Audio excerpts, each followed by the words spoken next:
नमो अरिहंताणं नमो सिद्धाणं नमो अयर्याणं नमो वज्रायणं नमो लोय सब्बसाहुणं ऐसो पंच नमोकारो सब्ब पावपणासनो मंगलाणं च सब्बे सिंपण्मं हवै मंगलम नमो जिनाणम।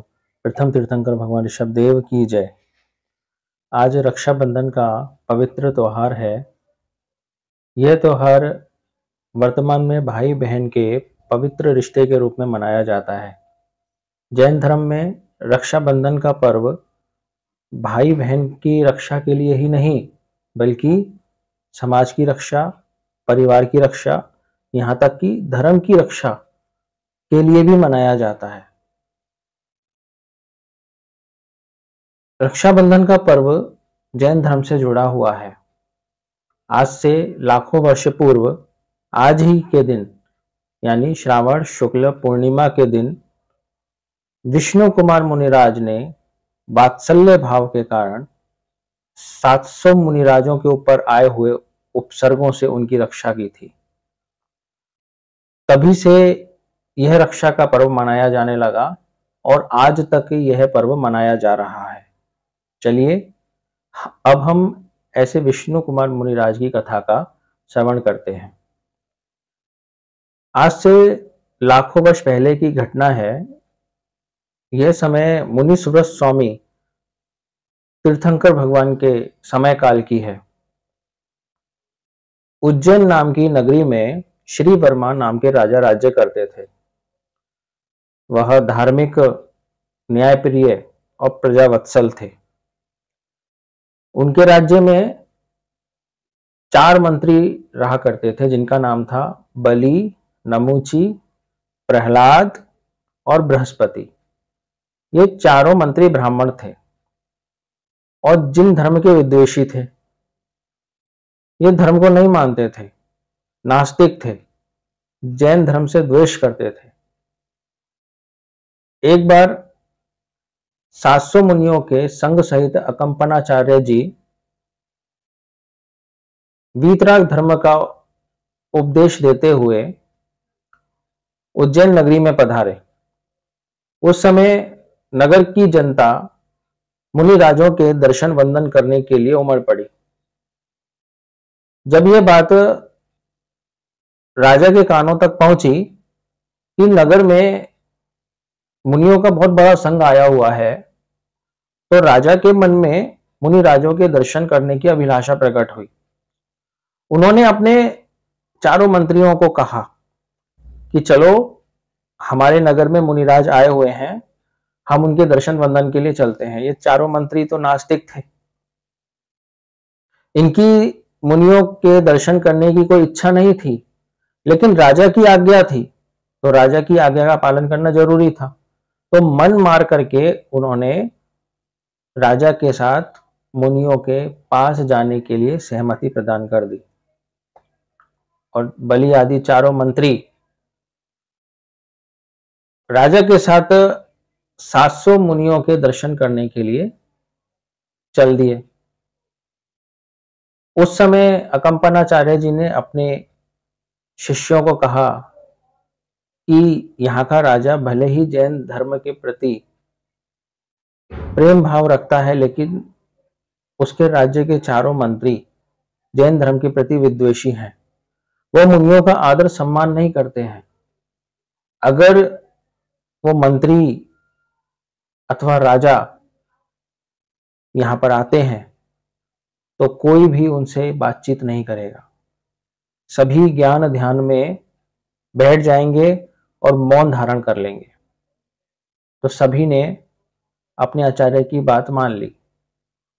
उस समय श्रुत सागर नाम के मुनि वहां पर उपस्थित नहीं थे। जब राजा के आगमन की सूचना आचार्य देव तक पहुंची, उस समय आचार्य देव की आज्ञा से 700 मुनि आत्मा के ज्ञान ध्यान में लीन हो गए और सभी ने मौन धारण कर लिया। राजा ने मुनियों को वंदन नमस्कार किया तो उस समय मुनि कुछ नहीं बोले। मुनियों की शांत भाव और निष्प्रहता देखकर राजा बहुत अधिक प्रभावित हुआ, परंतु बलि आदि उन 4 मंत्रियों को यह अच्छा नहीं लगा कि राजा के द्वारा वंदन नमस्कार किए जाने पर भी किसी भी मुनि ने उनको आशीर्वाद नहीं दिया, कोई भी मुनि उनसे नहीं बोला। तो चारों मुनि राजा के सामने उनकी निंदा करने लगे कि हम दर्शन वंदन को गए और एक भी मुनि हमसे कोई बोला नहीं, एक ने भी आशीर्वाद नहीं दिया। तो जब वह रास्ते में चलते चलते मुनियों की निंदा कर रहे थे, तो उसी समय श्रुत सागर नाम के जो मुनि थे, उन्होंने उन मुनियों की निंदा को सुन लिया और उनसे वह बर्दाश्त नहीं हुआ। तब रत्नत्रय धारक मुनिराज ने अनेकांत सिद्धांत के न्यायों द्वारा मंत्रियों की कुयुक्तियों का खंडन करके उन्हें मौन कर दिया।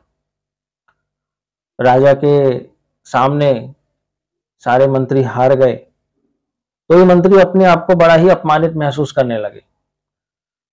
अब उन पापी मंत्रियों ने यह प्रण लिया कि इन मुनिराजों के कारण से राजा के सामने हमारी नाक कट गई है, अब हम इन मुनिराजों से अपनी अपमान का बदला जरूर लेंगे। तो एक बार रात्रि के समय मौका देख करके वो चारों मंत्री हाथ में नंगी तलवार लेकर के मुनिराजों को मारने के लिए अपने राजभवन से निकल करके उद्यान की तरफ चल दिए। उनके मन में अत्यंत ही गुस्सा था, वो मुनियों को मारने के लिए झटपटा रहे थे। जैसे ही वो आगे बढ़ने लगे, तभी उनकी दृष्टि अचानक श्रुत सागर मुनिराज के ऊपर पड़ी। तो चारों मंत्री आपस में बातचीत करने लगे कि हम उन 700 मुनियों को क्यों मारें, जब हम गए थे वो तो 700 मुनि तो मौन थे, इस मुनि के कारण ही हमारा अपमान हुआ है, अगर मारना है तो हम इसी मुनि को मारते हैं। तो चारों मंत्रियों ने अपने हाथ में जो तलवार ले रखी थी, जैसे ही उन्होंने श्रुत सागर मुनिराज के ऊपर प्रहार करने का प्रयास किया, तभी वहां का जो वन पालक देव था उसने उनको वहीं पर ही कील कर दिया। अर्थात वहीं के वहीं उन बलि आदि चारों मंत्रियों के हाथ स्थिर हो गए और उनके पैर वहां चिपक गए। जब सुबह हुई तो नगर की जनता जब दर्शन करने के लिए वहां आई, जब उन्होंने बलि, नहुषी, प्रहलाद और बृहस्पति इन चारों मंत्रियों को हाथ में तलवार लिए हुए पत्थर के समान जड़ रूप में देखा, तो देख करके बड़े आश्चर्यचकित हो गए। ये क्या, ये चारों मंत्री मुनिराज को मारने के लिए आए थे, धिक्कार है इनको। और ये सूचना उन्होंने तुरंत राजा को दी। जब राजा को पता लगा कि ये चारों मंत्री मुनिराज के ऊपर प्रहार करने के लिए आए थे, तो राजा अत्यंत क्रोधित हो गया और राजा ने उनको प्राणदंड दे दिया। जब ये बात श्रुत सागर मुनिराज को मालूम चली, अहिंसा के धारक मुनिराज ने राजा से कहा कि मेरे निमित्त से इन चारों की हत्या नहीं, ऐसा मत करो। मैं नहीं चाहता कि एक पंच महाव्रती साधु के कारण से इन जीवों की हत्या हो। तो मुनिराज के समझाने पर राजा ने उनको प्राणदंड से मुक्त कर दिया, परंतु उनका काला मुंह करके जूतों की माला पहनाकर गधे पर बैठा करके उनको देश से बाहर निकाल दिया। वो चारों मंत्री युद्ध कौशल में अत्यंत प्रवीण थे। तो इधर उधर भटकते भटकते भटकते तो चारों जो मंत्री थे वह हस्तिनापुर नगरी पहुंच गए। हस्तिनापुर नगरी जो है वो शांतिनाथ, कुंथुनाथ, अरनाथ, ये 3 तीर्थंकर भगवानों की जन्मस्थली रही है। उस समय इस हस्तिनापुर नगरी के जो राजा थे उनका नाम था पद्म राजा, जो कि चक्रवर्ती के पुत्र थे। पद्म राजा के एक भाई थे, उनका नाम था विष्णु कुमार, जिन्होंने मुनि दीक्षा धारण कर ली थी और आत्मा के ज्ञान ध्यान में लीन थे। उन्हें अनेक रिद्धियां प्रकट हो गई थी, परंतु रिद्धियों के प्रति उनका कोई लक्ष्य नहीं था। उनका लक्ष्य एकमात्र केवल लब्धि साधने पर था। पद्म राजा का एक शत्रु राजा था जिसका नाम था सिंहरथ। सिंहरथ ने पद्म राजा की नाक में दम करके रखा था, पद्म राजा उससे बड़ा ही परेशान था। उसने उसको समझाने का, उसको हराने का कई बार प्रयास किया, परंतु पद्म राजा विफल रहा। बलि आदि चारों मंत्री इधर उधर घूमते घूमते हस्तिनापुर नगरी में पद्म राजा के पास आए और उनसे हस्तिनापुर में रहने के लिए प्रार्थना की। उनकी युद्ध कला में प्रवीणता को देख करके पद्म राजा ने उन्हें अपने राज्य में रहने के लिए आज्ञा प्रदान कर दी। अब बलि मंत्री को जब ये मालूम चला कि पद्म राजा का शत्रु सिंहरथ है और राजा उससे बड़ा ही परेशान है, तो बलि मंत्री ने अपनी युक्तियों के कारण से उस सिंहरथ राजा को परास्त कर दिया। इससे पद्म राजा बड़ा ही प्रसन्न हो गया और उसे अपने राज्य का मंत्री बना दिया और यह भी कहा कि तुम मुझसे कुछ ऐसा वचन मांगो जिसे मैं तुम्हें पूरा कर सकूं, तुम्हारी क्या इच्छा है वो मांगो। तो बलि मंत्री बोला, राजन, समय आने पर मैं आपसे अपनी इच्छा जरूर मांगूंगा, आप ये वचन अपने पास सुरक्षित रखिए। पद्म राजा सहमत हो गया। एक बार अकम्पनाचार्य जी अपने 700 मुनियों के साथ में इधर उधर विहार करते हुए, वीतराग धर्म का प्रचार प्रसार करते हुए हस्तिनापुर नगरी में पधारे। उस समय जब नगरी में आए और ये खबर जब बलि आदि चारों मंत्रियों को मालूम चली तो वो एकदम से डर गए। वो सोचने लगे कि उज्जैन नगरी में हुई घटना अगर ये मुनियों ने यहां पर किसी को बता दी तो यहाँ का राजा भी हमको अपनी नगरी से बाहर निकाल देगा, फिर हम कहां जाएंगे। उनके मन में उन मुनियों के प्रति अत्यंत क्रोध भाव था, बैर भाव था। तो उस बैर भाव का बदला लेने के लिए अब बलि मंत्री ने सोचा कि हमें कि राजा से अब मुझे अपना वचन मांग लेना चाहिए। तो वह राजा के पास गया और कहा, हे राजन, मुझे एक यज्ञ करना है, इसके लिए आप मुझे 7 दिन का यह हस्तिनापुर राज्य सौंप दीजिए, मुझे यहाँ का राजा बना दीजिए। पद्म राजा सहमत हो गया क्योंकि उसने वचन दिया हुआ था और अपने वचन को पालन करने के लिए उसने 7 दिन के लिए बलि मंत्री को हस्तिनापुर नगरी का राजा बना दिया और स्वयं अंतःपुर में जाकर के रहने लगा। हाथ में हस्तिनापुर की पूरी सत्ता आ जाने के बाद उसने नर मेध यज्ञ शुरू कर दिया, यानी नर बलि यज्ञ शुरू कर दिया। जिस स्थान पर अकम्पनाचार्य जी सहित 700 मुनि रह रहे थे उसके चारों तरफ उसने आग लगवा दी। जब आग की लपटें धीरे धीरे मुनिराज की तरफ आगे बढ़ने लगी तब ये भयंकर उपसर्ग को अपने ऊपर आया देख करके मुनिराज आत्म ध्यान में लीन हो गए। चारों तरफ आग की लपेटें उठ रही थी, आग नजदीक आ रही थी, परंतु उन मुनिराजों ने अपने अंतर में रंच मात्र भी क्रोध की अग्नि उत्पन्न होने नहीं दी। उनके मन में बलि राजा के प्रति लेश मात्र भी द्वेष भाव नहीं था। वो शांत भाव से इस उपसर्ग को सहन करते रहे। उन्होंने अन्न जल का परित्याग कर दिया।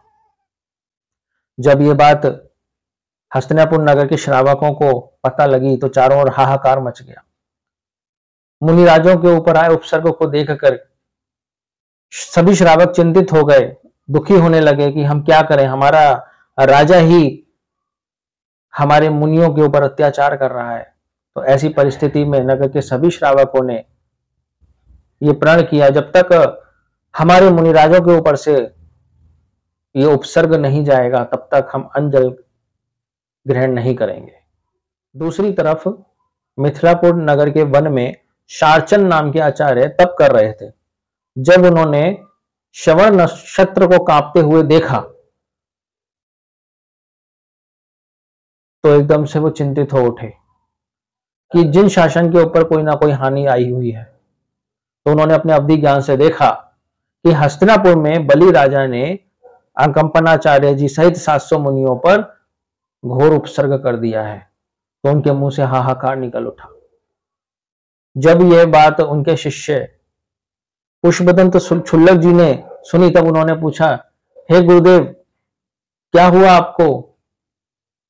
तब वो आचार्य जी ने बताया कि हस्तिनापुर में बलि राजा ने उन 700 मुनियों के ऊपर घोर उपसर्ग कर दिया है। तो पुष्पदंत क्षुल्लक जी बोले, हे गुरुदेव, इस उपसर्ग से उनको बचाने का कोई उपाय बताइए। तो शारचंद आचार्य जी बोले कि आपके पास आकाशगामिनी विद्या है, आप उसका प्रयोग करके विष्णु कुमार मुनिराज के पास जाइए। उनको विक्रीय लब्धि प्राप्त हुई है, लेकिन यह बात उनको पता नहीं है, क्योंकि वो तो आत्म ध्यान में लीन है। और उनको यह भी बात मालूम नहीं है कि हस्तिनापुर में अकंपनाचार्य जी सहित 700 मुनियों के ऊपर उपसर्ग आया हुआ है। तुरंत पुष्पदंत क्षुल्लक जी आकाशगामिनी विद्या का प्रयोग करके विष्णु कुमार मुनिराज के पास गए और वहां जाकर के उन्होंने अकंपनाचार्य जी सहित 700 मुनियों पर जो हस्तिनापुर में बलि राजा ने उपसर्ग किया है उसके बारे में सारा वृत्तांत सुनाया। और उनको यह भी बताया कि आपको विक्रीय लब्धि प्राप्त हुई है, आप उस विक्रीय लब्धि के माध्यम से उन मुनिराजों पर आए हुए उपसर्ग को मिटा सकते हैं, दूर कर सकते हैं। जब विष्णु कुमार मुनिराज ने मुनियों पर आए उपसर्ग के विषय में सुना, तो उनके मन में मुनिराजों के प्रति वात्सल्य का भाव उमड़ पड़ा। क्या जिन शासन के ऊपर इतना बड़ा संकट आ पड़ा है, इतना भयानक उपसर्ग उन मुनिराजों पे आ पड़ा है, मुझे तो तुरंत जाकर के उनका उपसर्ग दूर करना चाहिए, उसका निवारण करना चाहिए। ऐसे मन में उनकी भावना, यह बात उनके मन में एकदम से उमड़ने लगी। हस्तिनापुर जाने से पहले उन्होंने अपनी विक्रीय लब्धि की परीक्षा ली। उन्होंने अपने हाथ को लंबा करके मानुषोत्तर पर्वत तक फैला दिया और उसके बाद उन्होंने हाथ को घुमाया, तो वास्तव में उनको महसूस होने लगा, हाँ, कि मुझे विक्रीय लब्धि प्राप्त हो गई है। इसके बाद वो तुरंत हस्तिनापुर नगरी में आए और अपने भाई पद्म राजा से मिले। पद्म राजा से बोले कि अरे, आपके राज्य में क्या अनर्थ हो रहा है? तो पद्म राजा बोले, मैं लाचार हूं, मैंने बलि मंत्री को वचन दिया था, मैं वचनबद्ध हूं, उस वचन में बंधा हुआ हूं। वर्तमान में शासन की बागडोर बलि मंत्री के पास में ही है, मैं कुछ नहीं कर सकता। जब ये बात विष्णु कुमार मुनिराज ने सुनी, तब उन्होंने ठान ली कि अब जो कुछ करना है मुझे ही करना है। तो उन्होंने सबसे पहले अपने मुनिवेश को त्यागा। मुनिवेश को त्यागने के बाद उन्होंने तिलक लगाया, जनेऊ पहना, ब्राह्मण के वस्त्र पहने। उसके बाद में वो बलि राजा के उस नरमेध यज्ञ में पहुंचे और वहां पर उच्च स्वर में श्लोक बोलने लगे। बलि राजा ने जब उनके दिव्य रूप को देखा और मधुर स्वर में श्लोकों को सुना, वो अत्यंत प्रभावित हो गया। विष्णु कुमार वामन रूप में थे। वो आकर के उनको नमस्कार करके बोला कि आप मेरे यज्ञ में पधारे, आपका स्वागत है, मेरा यज्ञ पवित्र हो गया। मांगिए, क्या मांगना चाहते हैं? जो आप मांगेंगे वह आपको मैं जरूर दूंगा। सोचिए, एक मुनिराज याचक बनकर के उनके पास क्यों पहुंचे? क्योंकि उन्हें उन 700 मुनियों के प्रति वात्सल्य का भाव था। वो उन मुनियों पर आए हुए उपसर्ग को दूर करना चाहते थे। और वह बलि राजा जो उन मुनिराज को बोलता है कि मांगिए, जो आप चाहते हैं वो मैं आपको दूंगा। मुनिराज तो देने आए थे कि भाई तो अपनी आत्मा का कल्याण कर, क्यों मुनिराजों के ऊपर उपसर्ग करके अपनी आत्मा को नरक के दुखों में भेजना चाह रहा है? वो उसको नरक के दुखों से बचाने के लिए वहां पर आए थे। इसके बाद विष्णु कुमार मुनिराज जो वामन रूप में थे, ब्राह्मण वेश धारण किए हुए थे, वह बोले, हे राजन, मुझे केवल 3 पग धरती चाहिए। तो बलि राजा बोला, बस 3 पग धरती ले लीजिए। जैसे ही उसने ये बात कहा, तभी विष्णु कुमार मुनिराज वो वामन रूप से विराट रूप में बढ़ने लगे। उनके विराट स्वरूप को देख करके और बलि राजा अत्यंत ही चकित रह गया। उन्होंने अपने पहले पग में धरती के एक छोर को नापा और दूसरे पग में धरती के दूसरे छोर को नाप लिया। इसके बाद में वो बलि राजा से बोले, मैंने तो 2 पग नाप लिए हैं, अब बताओ ये तीसरा पग मैं कौन सा लूं? क्या मैं तुम्हारे मस्तक पर रख करके तुम्हें पाताल लोक में पहुंचा दूं? जब ये बात बलि राजा ने सुनी तो एकदम से वो मुनिराज के चरणों में गिर गया, मुझे क्षमा करो, मुझे क्षमा करो, मेरे से भूल हुई है, अपने वास्तविक रूप में आओ। ब्रह्मांड में चारों तरफ हड़कंप मच गया, चारों तरफ हाहाकार मच गया।